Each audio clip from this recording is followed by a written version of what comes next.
No niin, Oulun kaupungin talon edestä pongataan uusi kosmetologiyrittäjä Helena Tauriainen.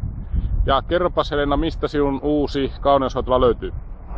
No, Pella Helena löytyy ihan tästä kaupungin talon vierestä, ydinkeskustasta.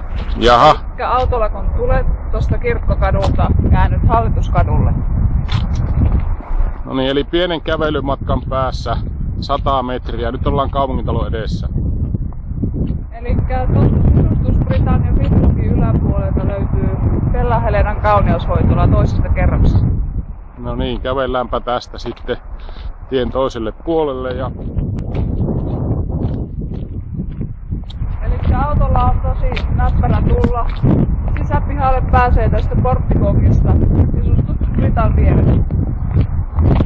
Eli Sesustus Britan vierestä ajetaan autolla tai voi myös kävellä tätä kautta. Ja autopaikat löytyy tästä vasemmalta kohtaa. Kyllä vaan, eli numero 7, 6 ja 5. Okei, katsotaanpas. Eli autolla kun tulee, niin tästä löytyy 7, 6 ja 5. Ja sitten sisäänkäynti Pella Helenaan